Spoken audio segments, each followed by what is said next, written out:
Bonjour, Kinamage Nene Erlen and Dijnakas, and welcome to this math enrichment lesson. Today's lesson, Standard 5G1. Coordinate planes.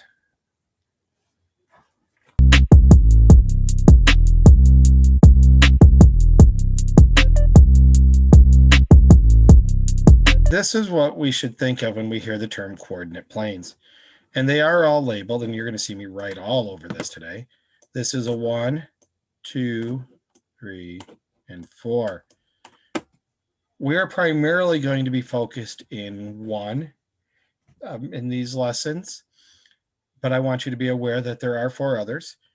In this one, the x and the y are both positive numbers. They start at the origin. I'm going to put an arrow there. The origin is 0, 0. That's that spot right here. Over here, the y is positive, but the x is negative. And by the way, when we write these locations, it always goes x, y.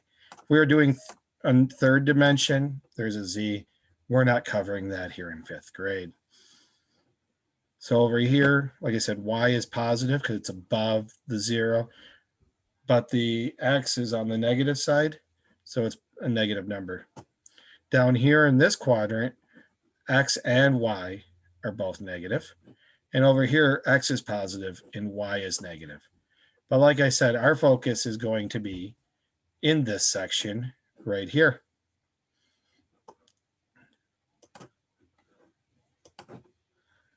So we call the horizontal line, and horizontal is, if you think horizon, go stretch across sky, it's the x. That's your first number. The vertical number line is the y-axis. And the intersection, like I said, is called origin. So let's look at some numbers here. And I'm going to get this annotation tool back out. We get a little different color here. So I put a dot right here. Now, how I figure out what it's called, and I want to look at how far from the origin it is on the x first. And you don't have to draw these lines. If you can visualize it, you're good. You can see it's at 2. And then if now I want to go to the y, I go across and it's up 3. So 2 over, up 3. And then we put them in parentheses. So 2, 3. Let's put this one right here. Again, you don't have to do what I just did and draw a line. You can do that with your pen or mentally and with a pencil. And I look over and it is at 7 over. So it's 7 spots. And if you think back to your traditional number line, 1, 2, 3, 4, 5, 6, and 7. And then I go across here. And it is 8 at the spot 8 going up. So my xy is 7, 8. Notice in parentheses. If I put 1, here, let's erase the ones I just did here. So there's an easier way, clear. Let's put it right here for a second on this line. Now I look and it's 1, 2, 3, 4 over. So my x is still 4, but it's still at 0 as far as the y. So you can actually say it's at 4, 0. And if I put it over here, let's put it up higher so you don't mix up the number. It is 0 spots from the origin on the x, but it is 8 up, so it becomes 0, 8. And we have specific terms for the xy intercepts that you won't need in this segment. Now, just for numbering's sake, if I put something over here, the same rules apply. 1, 2, 3, 4, except it's in the negative, so it'd be -4, and it's -1, -2, -3 down. If we were using all 4 quadrants, the skill is exactly the same. So realistically, if you think back to maps or Battleship, we're just naming points. that are on here.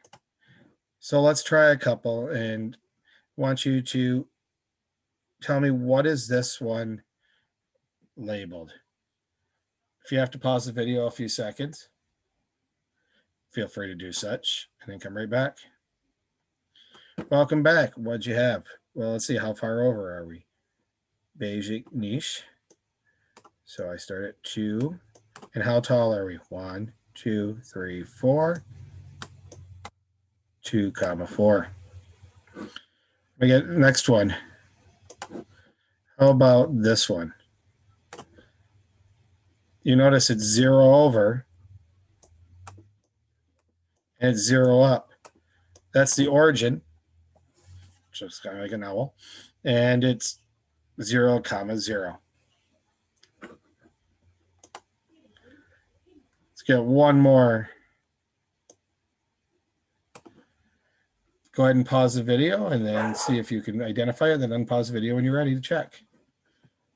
Welcome back. We're at, and you don't have to draw this down. In fact, on a big piece of paper, it'd probably be a problem. You can see it's at 6 over. And then I look going across this way, it's at 9 up. It's always going to be written as X, comma, Y. It doesn't matter which number is bigger, smaller. It's the location on this X-axis followed by the location on the Y-axis. Let's look at what else you're going to be doing as part of this. You're going to use this map momentarily, and this will be posted in the Google Classroom. And some of these will be telling what point is at each spot. Now, I'm only going to use the first quadrant. I'm not going to put us in the second, third, or fourth, although it's a good skill to have. And if it's something that you're interested in and want the challenge, just let me know and I will add a post for you to have that opportunity. And you see there's further information that will be posted with it. And this comes from somebody else's textbook. And I don't know where, but I'll definitely post this within the Google Classroom, or at least parts of it. But we'll start up here today with just identifying the points. If you have questions, please do ask. For those, when you are successful on this standard as one of the enriched, I will give you a 3 on your report card for it. As you're working on it, it may not show up because I do not want you to feel overwhelmed, like, oh my goodness, I'm barely keeping up with the review and the regular math. Now I have to add in enrichment. And if you are feeling stressed out about it, please do reach out to me privately. And I will make sure to note that. And, you know, I'll still help you with that material, but it might be on your own pace. And we'll probably find a spot to store these assignments in our storage classroom where I can pull it back out when you're ready for it. It wouldn't be a problem for me.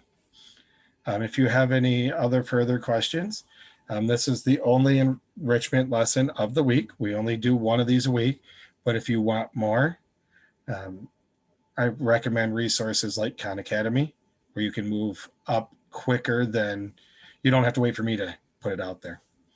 But I hope you all have a Minogija God. Minwa, Bamapi.